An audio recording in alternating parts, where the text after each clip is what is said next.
Olá, este é o Conexão Futura aqui pelo canal Futura e também pela internet. Você sabe tudo sobre o nosso programa acessando o site futura.org.br/Conexão Futura. Aqui você encontra os destaques da semana. A gente fez um programa super bacana sobre a participação de todos os entes da família na educação, não só os pais, mas como tios e avós também podem contribuir para a educação de crianças e adolescentes. Você encontra também outros episódios do nosso programa e no nosso site você acessa os links para as nossas redes sociais, o Facebook, o Twitter e o nosso canal Claro oficial no YouTube. A gente nasce, cresce, se reproduz e morre. Esse é o ciclo natural da vida que todos nós aprendemos. E com o passar dos anos, vamos lidando com as diferentes experiências que ela nos traz. Os desafios de crescer, as angústias da adolescência, as responsabilidades de ser adulto, as decepções do amor e das relações afetivas. Mas poucas são as pessoas que se preparam para o fim da vida. E apenas em casos de doenças graves é que a morte se torna uma preocupação. Fato é que a morte é uma condição natural e se não podemos lutar contra ela, podemos sim trazer alívio para o sofrimento humano nesses momentos finais. Esse é um dos objetivos dos cuidados paliativos, uma área da medicina definida pela Organização Mundial da Saúde como um tratamento que melhora a qualidade de vida de pacientes e familiares diante de doenças que ameacem a continuidade da vida. Então, para falar com a gente sobre esse assunto, eu recebo Rodrigo Castilho, médico e coordenador do programa gerenciado de cuidados paliativos da Santa Casa de Misericórdia de Porto Alegre. Boa tarde, Rodrigo, bem-vindo ao Conexão Futura. Boa tarde. E Maria do Carmo Soares, que é psicanalista da Sociedade Brasileira de Psicanálise do Rio de Janeiro. Boa tarde, Maria do Carmo, bem-vinda ao Conexão. Obrigada. E daqui a pouco a gente fala também com a pedagoga Nise Berlitz. E você em casa, claro, também é nosso convidado a participar dessa conversa aqui, que eu tenho certeza que é muito importante para todos que estão nos assistindo, porque, claro, como a gente colocou aqui no início do programa, a morte é uma condição inevitável dos seres humanos. Maria do Carmo, a gente está preparado para lidar com esse momento ou falar da morte e pensar na morte ainda é um tabu? Eu penso que ainda é um super tabu. Eu trabalho em psicanálise com envelhecimento e até para a população de idosos, né, falar da morte ainda é um tabu. Quer dizer, na verdade, quando você está diante de uma doença que merece ser tratado por cuidados paliativos, aí eu acho que você já está numa condição difícil de fugir dessa realidade. Quer dizer, então acho que necessariamente a gente caminha para o enfrentamento dessa situação, né? Mas absolutamente não é fácil. Não é fácil desde sempre, né? Desde jovem, adulto, apesar de todas as perdas que nós vamos tendo desde a adolescência, idade adulta, a meia-idade, então, é uma época difícil, o envelhecimento é demais, né? Em termos de perdas, mas mesmo assim, a gente ainda luta, né? Contra falar da morte, suportar essa ideia e como é que vai ser a minha morte, como é que ficam os que eu gosto, enfim. Acho que o medo do desconhecido também, né? O medo do desconhecido. Acho que isso acaba trazendo essa preocupação. Claro. Rodrigo, agora os cuidados paliativos, né? Quando a gente começou a pensar sobre o programa de hoje, né? Muita gente falou, nossa, eu nunca escutei falar sobre cuidados paliativos.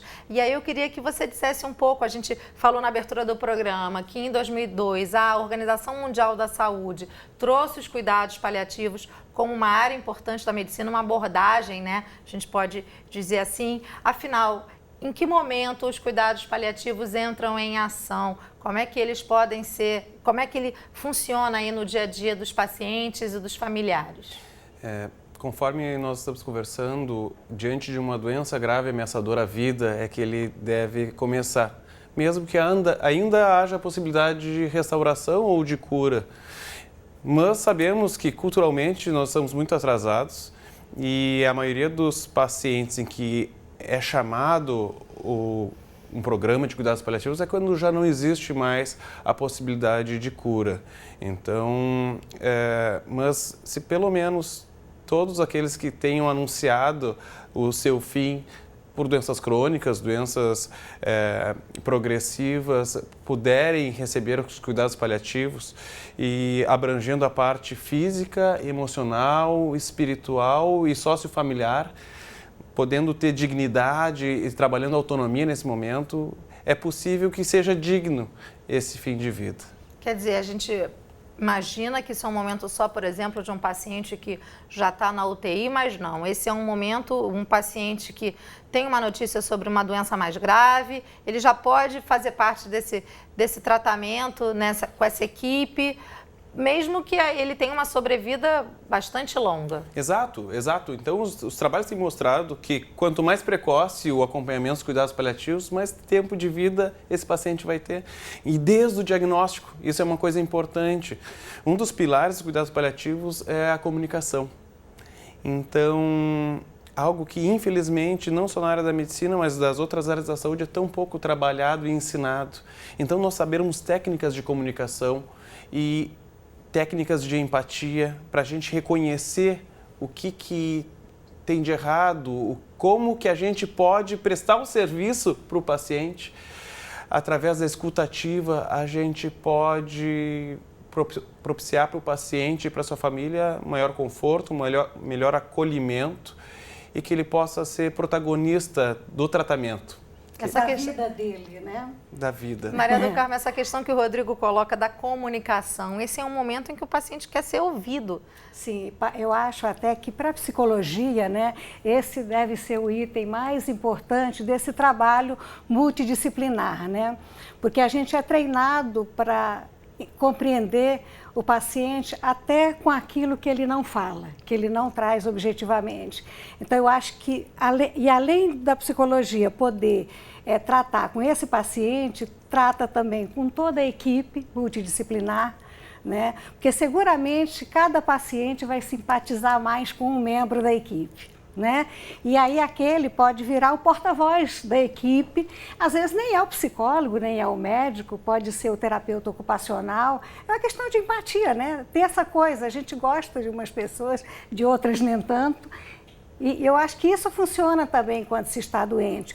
Mas eu ia complementar o que o Dr. Rodrigo falou, é que eu soube, né, no sábado foi comemorado aqui no Rio o Dia Mundial de Cuidados Paliativos. E aí lá foi falado que o Brasil está em 42º lugar em termos de cuidado de vida. De qualidade de fim de vida. De qualidade de fim de vida e de morte. Né?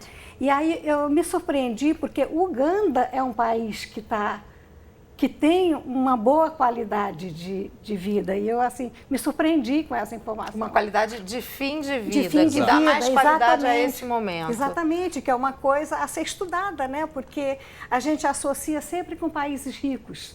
Né? Isso teria alguma explicação, por exemplo, para isso, Rodrigo? De repente, uma nação que tem mais uma questão cultural ligada à espiritualidade... Tem a ver com a questão cultural, sim.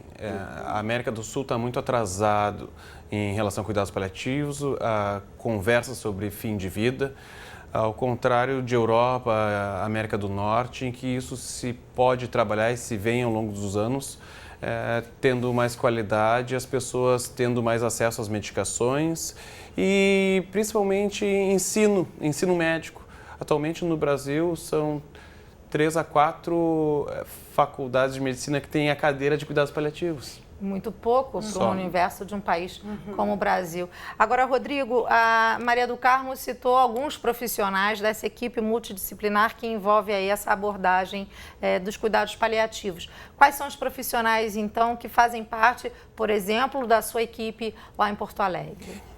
Na Santa Casa de Porto Alegre, nós temos médicos, temos enfermeira, temos assistente espiritual, assistente social, nutricionista, fonoaudiólogo, fisioterapeuta, odontólogo, farmacêutico. E se eu estiver esquecendo de alguém, eu vou Vou brigar escutar com quando você chegar em depois, casa. quando você voltar. Mas essa Fisioterapeuta, eu falei. Essa é uma equipe padrão, ela edita, a OMS coloca essa definição dessa equipe que deve trabalhar os cuidados paliativos? Exato, a OMS diz como uma equipe multiprofissional, né, multidisciplinar.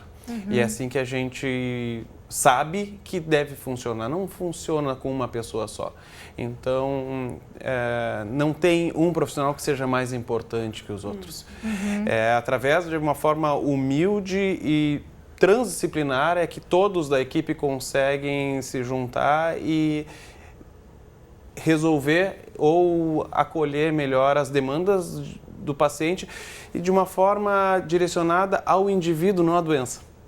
Muito bacana. Eu queria aproveitar, desculpa te cortar, Maria do Carmo, mas eu acho que a gente pode trazer a nossa outra convidada, que é a dona Nise Berlitz, que vai falar com a gente lá de Porto Alegre. Ela conversa com a gente pela internet. Boa tarde, Nise, tudo bem? Boa tarde, uma boa tarde a todos que estão me ouvindo, ao doutor Castilho e à doutora, eu agora esqueci o nome. Maria do Carmo. Maria do Carmo, desculpe.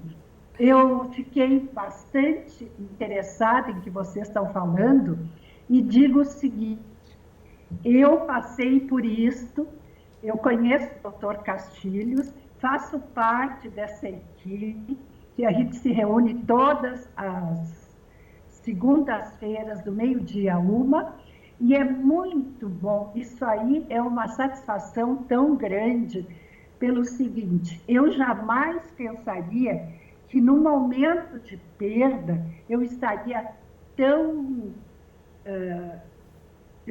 assim debilitada, que eu não ia ter condições de falar. Eu achava assim que ia ser o fim do mundo. Pelo contrário, eu vi neste momento uma união muito grande. Não Nise, perdão te cortar, mas só para a gente entender, para quem está nos assistindo, entender um pouquinho aí da sua história. Você foi casada com o Inácio, seu esposo, por mais de 50 anos. O Inácio faleceu recentemente, com 79 anos. O Inácio acabou descobrindo que era vítima, que estava com câncer, conviveu aí por mais ou menos 3 anos com a doença, e aí você teve esse atendimento, então é isso mesmo, Nise? Da equipe do Dr. Rodrigo Castilho, é isso? Então, vou explicar um pouquinho. Fui casada com o Iná durante 57 anos, e quando, num momento assim, a gente descobriu a doença, ele baixou o hospital, fez cirurgia, fez todo o tratamento. Chegou um momento que o tratamento não estava mais tendo efeito. Aí entrou os cuidados paliativos. E foi neste encontro, Dr. Castilhos, que nós dois, o casal, fomos. Primeiro contato que nós tivemos. E neste encontro foi muito gostoso, porque o Dr. Castilhos nos deixou muito tranquilos. O Inácio foi falando tudo como ele se sentia diante da morte, que até aquele momento, por incrível que pareça, eu sabendo de tudo, não havia coragem de conversar com ele sobre isso. E ele a mesma coisa comigo. Naquele momento que nós saímos dali, nos deu um alívio tão grande, eu tirei como se fosse o peso da consciência, porque tudo que eu fazia, todo o carinho que eu dava e tudo que eu procurava preparar para ele, eu não sabia se estava certo ou errado. E com esse acompanhamento, Dr. Castilho, foi maravilhoso.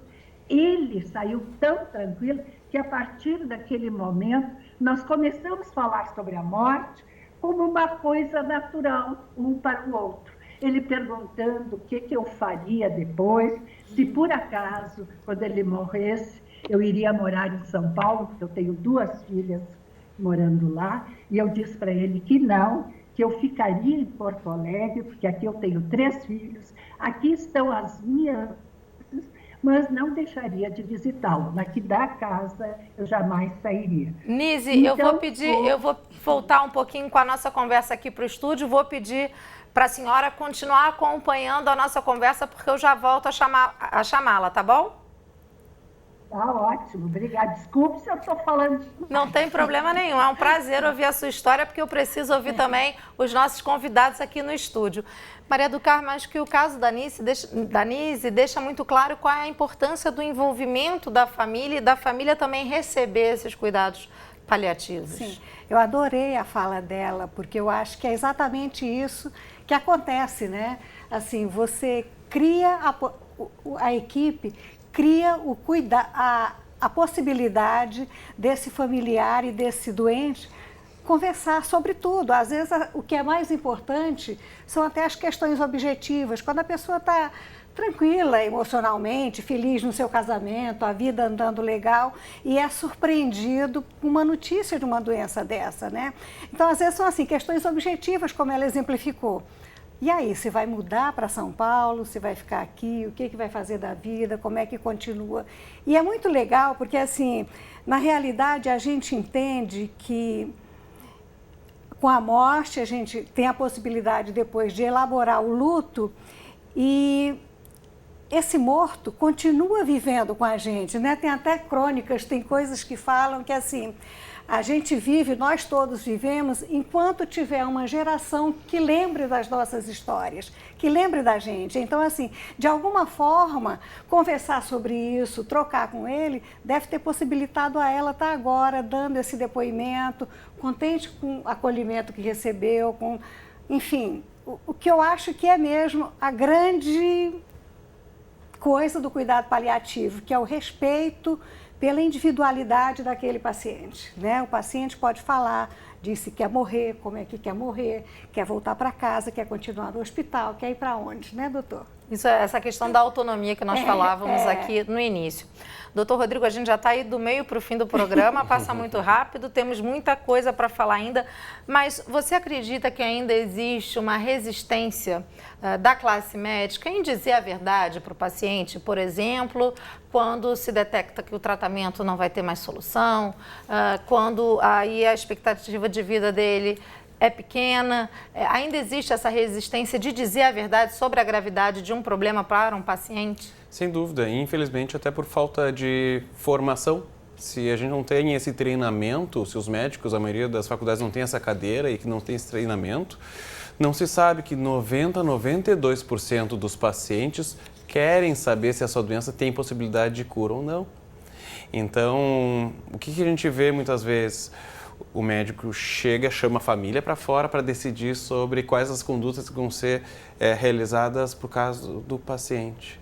E nisso se perde toda a autonomia. O paciente não pode decidir por aquilo que não conhece. E se é uma doença grave, progressiva, ele vai se frustrar. Eu estou recebendo tratamento, eu estou fazendo os exames, tenho que internar, mas cada vez estou mais fraco. Por que as pessoas estão fugindo de mim? Emocionalmente também existe um isolamento. Então a pessoa acaba se frustrando, ela acaba se isolando das pessoas mais próximas e não podendo atingir a paz no final da vida.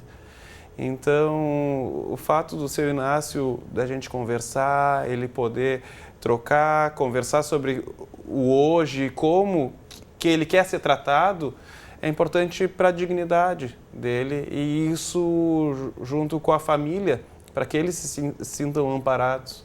Muitas vezes quem sofre não é mais o familiar do que o próprio paciente, quando existe essa chance de... Eu estou vendo aqui a dona Nise aqui pelo meu retorno e ela está concordando exatamente com o que o doutor Rodrigo está falando aqui no estúdio sobre a importância da autonomia, certo, Nise? Como foi importante para o Inácio participar dessas decisões também aí em relação à vida dele, né? Em relação à doença.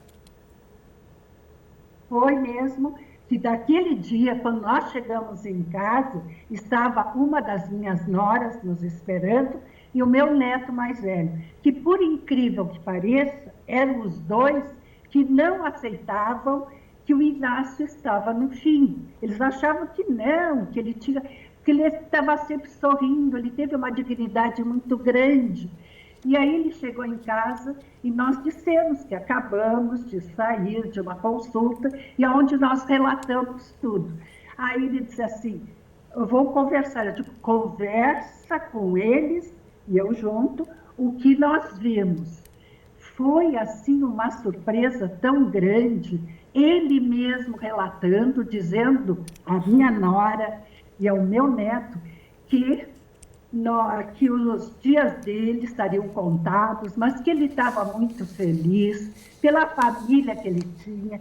Foi uma felicidade tão grande que os dois, quando ele começou a falar na morte, o meu neto, então, parecia assim, aquelas lágrimas saíam dos olhos dele, mas saltando longe, Riquinho. Aí eu disse para ele, querido, essas lágrimas são lágrimas de amor, porque numa família que não haja amor, como o amor que o vovô nos deu, como ele me deu para mim toda a vida e que nós procuramos um conhecer ao outro, é isso que faz com que a gente se prenda cada vez mais. E por incrível que pareça, ninguém quer perder. Então, a gente, quando perde um ente querido, a gente lembra logo do amor que ele nos deixou. E isso jamais vai ser esquecido. Porque não adianta a gente ficar chorando pelos cantos. Isso de nada vai adiantar, vai só piorar. Mas, se a gente se reerguer, lembrar dos momentos felizes que nós juntos construímos, os momentos difíceis que nós também passamos, porque nós temos 5 filhos. Nós tivemos aqueles filhos mais arteiros, que também passaram por momentos difíceis. Tivemos um filho que quase o perdemos num acidente, ele se queimou todo, graças a Deus está tudo bem. Então, tudo isso nos prepara para o final. E, quer queira, quer não, no próprio enlace matrimonial, nós sabemos que a nossa vida será até o momento em que nós vamos nos separar um do outro. Vai ser a separação física, mas a separação espiritual, essa continua dentro dele. É isso mesmo. Eu estou aqui no gabinete. É isso mesmo. Perdão cortá-lo, dona Anísia, porque o meu relógio corre aqui e a gente precisa realmente conversar um pouquinho mais aqui no estúdio, mas eu acho que isso que a senhora está falando, muitos casais de brasileiros que estão nos assistindo agora passam também nas suas famílias, e eu acho que a senhora fica aí como um exemplo, né, de como essas questões podem ser tratadas com tanta sensibilidade, com a sensibilidade que elas merecem, mas também com a naturalidade que é preciso tratar. Dona Anísia, assim eu queria encerrar a sua participação no Conexão Futura de hoje, agradecer muito aí a sua disponibilidade de contar a sua história e a sua experiência. Olha, eu que agradeço muito, muito obrigado. Espero que tenha colaborado um pouco e desejo que todos aqueles que puderem que continuem, os médicos, todos os profissionais da saúde, que dia 13 de outubro é o dia também do terapeuta ocupacional, é o dia do terapeuta, também do fisioterapeuta. Profissionais muito importantes também aí para todo esse cuidado que os pacientes merecem. Dona Anísia, muito obrigada, viu? Um abraço para a senhora. Obrigada e para ti também. Eu queria tirar a imagem, então, da Dona Anísia aqui da internet rapidamente, porque eu queria mostrar um caso que repercutiu muito aí nas redes sociais. Rapidamente eu vou botar aí para você na tela, de uma outra paciente do Rodrigo, a Dona Norma, que aos 70 anos realizou o sonho de voar de asa delta. Você pode procurar essa matéria aí no site do G1, g1.globo.com. E esse desejo, né, Rodrigo, foi descoberto durante aí o tratamento que ela recebeu na Santa Casa. E eu acho que o caso da Dona Norma e de outros pacientes, e você, por favor, me corrija se eu estiver correta, mostra a importância da gente resolver algumas pendências e alguns desejos que a gente tem ao longo da vida para ter uma morte mais tranquila. É isso mesmo, é importante a gente resolver, porque até mesmo essas pendências emocionais podem acabar prejudicando o tratamento? Essas pendências podem ser das mais simples. Eu estava conversando com a doutora Maria do Carmo, pegando o avião para cá, me mandam mensagens que a paciente, o que ela queria era ter alta. ela estava bem perto de vir a falecer, não interessava como estava da condição física, ela queria estar junto com os netos dela agora, hoje, isso. Então, às vezes é isso, estar no ambiente que está mais adequado. Você fala muito sobre dor total, que a dor não precisa ser só física, mas certamente dessa paciente que queria ir para casa, a dor emocional de estar num local que não é tão acolhedor é pior que a dor física ou o desconforto físico. Então... E aí, numa situação como essa, a equipe acaba chegando a essa decisão, junto com os familiares, de que sim, vamos liberar o paciente para realizar esse desejo. Com certeza. E são os desejos e as pendências, é a gente saber como que a gente pode ajudar o outro. Não é o médico que sabe o que é o melhor, e sim o paciente. É através da escutativa que a gente pode auxiliar os pacientes a poderem... ter a vida, porque vida é até o final, né? Então, cuidar paliativo é qualidade de vida. Então, que até o final seja muito bom, que seja digno, seja em paz, seja acolhedor. Gente, eu queria muito continuar falando sobre esse assunto. O programa está muito bom, acho que com certeza as pessoas que estão nos assistindo vão procurar saber mais sobre esse assunto, vão levar essas experiências para suas famílias, mas eu realmente preciso encerrar. Então, Maria do Carmo, muito obrigada pela sua participação no programa de hoje. Rodrigo, muito obrigada, viu? Parabéns aí pelo trabalho. Muito obrigado a vocês. A você de casa, obrigada pela sua companhia de sempre. Eu lembro que o Conexão Futura vai ao ar de segunda a sexta na tela do canal Futura, mas que a gente está sempre a qualquer hora do dia e da noite no nosso site, o futura.org.br/Conexão Futura. Um beijo para vocês e até a próxima.